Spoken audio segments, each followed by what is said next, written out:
રાજકોટ મહાનગરપાલિકાના અધિકારીઓના રાજીનામા મામલે રાજકારણ ગરમાયું। સમગ્ર મામલે શહેર ભાજપ પ્રમુખ મુકેશ દોશીનું નિવેદન, જે અધિકારીઓ રાજીનામા આપી તેના કારણો પણ જોવા જોઈએ। પદાધિકારીઓના દબાવમાં આવીને કોઈ અધિકારીએ ક્યારેય રાજીનામું આપ્યું નથી। Story report by Sandeep Chavda. મુકેશભાઈ, ખાસ કરીને રાજકોટની અંદર વાત કરીએ તો જ્યારથી ટીઆરપી અગ્નિકાંડ થયો ત્યારથી અત્યાર સુધીમાં 18 જેટલા રાજીનામા પડ્યા છે।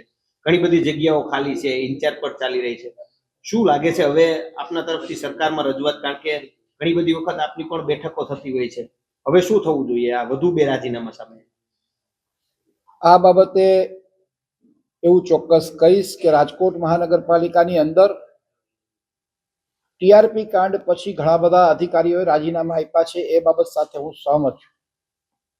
પણ રાજીનામું આપ્યો એની પાછળના કારણો અનેક હોઈ શકે, એના વ્યક્તિગત કારણો પણ હોઈ શકે, એમની વ્યક્તિગત કૌટુંબિક જવાબદારીનું કારણ પણ હોઈ શકે, વધુ પડતું કામનું ભારણ પણ હોઈ શકે, અથવા અન્ય કોઈ જવાબદારીને કારણે પણ રાજીનામું આપ્યું હોય એવું માનવાનું મારું કારણ છે।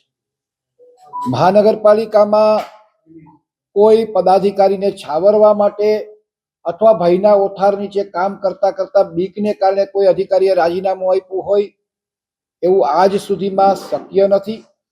ભારતીય જનતા પાર્ટી, ખાસ કરીને રાજકોટ મહાનગરપાલિકાની જ્યારથી સ્થાપના થઈ ત્યારથી આજ સુધીમાં 50 વર્ષના ઇતિહાસમાં 45 વર્ષ રાજકોટ મહાનગરપાલિકામાં ભારતીય જનતા પાર્ટીનું શાસન રહ્યું છે। રાજકોટને હરિયાળું બનાવવા માટે, રાજકોટને રળિયામણું બનાવવા માટે અમારા ભારતીય જનતા પાર્ટીના અનેક વરિષ્ઠ કાર્યકર્તાઓએ દિવસ રાતની મહેનત કરી છે। રાજકોટનું મહાનગરપાલિકાનું પ્રમાણિક અને પારદર્શક વહીવટ રહ્યો છે। એટલે 5 વર્ષનું કોંગ્રેસનું રાજકોટ મહાનગરપાલિકામાં શાસન પણ લોકોએ જોયું છે અને એ 5 વર્ષનો ખેલ પણ લોકોએ જોયો છે। એટલે મને એવું લાગે છે કે ભ્રષ્ટાચારીઓને છાવરવા માટે અથવા બીકને ભયના ઓથારને નીચે રાજીનામું આપવું પડે એવી પરિસ્થિતિનું નિર્માણ નથી। રાજકોટ મહાનગરપાલિકા હોય કે કોઈ પણ ગુજરાત સરકાર હોય કે કેન્દ્ર સરકાર, ભારતીય જનતા પાર્ટીનું પહેલું સૂત્ર છે પ્રમાણિક અને પારદર્શક વહીવટ। તો જ લોકોનો વિશ્વાસ 45 વર્ષ સુધી ટકી રહ્યો હોય। એટલે મારી દ્રષ્ટિએ હું આ બાબત સાથે સહમત નથી। ખાસ કરીને અધિકારીઓના વ્યક્તિગત કારણો પણ હોઈ શકે છે। ખાસ કરીને સંકલનની બેઠકો પણ આપને મળતી હોય છે। હવે ઘણી બધી જગ્યાઓ ખાલી છે, ઘણી બધી જગ્યાએ ઇન્ચાર્જથી ચાલે છે અને સારી મોટી અધિકારીઓની જગ્યાએ ઇન્ચાર્જથી ચાલે છે।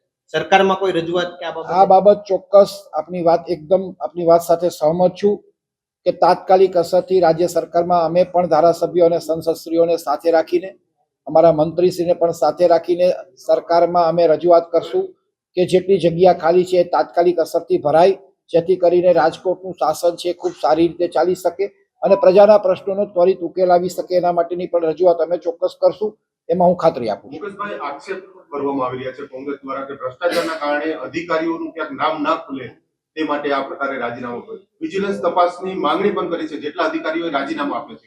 કોંગ્રેસના મોઢે આ વાત સોંપતી નથી, એટલા માટે કે ભ્રષ્ટાચાર એના ગળથૂથીમાં છે। 60 વર્ષ સુધી દેશમાં કોંગ્રેસનું શાસન છે, વર્ષો સુધી ગુજરાતમાં પણ કોંગ્રેસે શાસન કર્યું છે। પ્રમાણિકતાની વાત એમના મોઢે સાંભળવી એ થોડીક વધારે પડતી વાત છે। એટલે એ ભારતીય જનતા પાર્ટી ઉપર નિશાન સાધવાને બદલે પોતાના તરફ જો સામે જોશે તો મને એવું લાગે છે કે એમને પોતાનો ભૂતકાળનો આખો વહીવટ ખ્યાલ આવી જશે। એટલે એના માટે મારે વિશેષ કોઈ કોમેન્ટ કરવી નથી। કચ્છની પ્રજાનું માનીતું અને કચ્છની પ્રજાના સાથ સહકાર અને પ્રેમથી સાકાર થયેલું એલબી મોલ એટલે કે લુગડા બજાર ફેમિલી શોરૂમ। અમારું address Bhuj branch, Anam ring road, Bhuj, Kutch.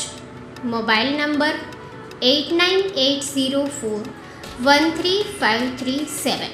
Mandvi branch, Nandanvan society, Mandvi, Bhuj highway, market યાર્ડની બાજુમાં, માંડવી, કચ્છ। Mobile number 6353695514। નોંધ: રવિવારે આખો દિવસ શોરૂમ ખુલ્લો રહેશે।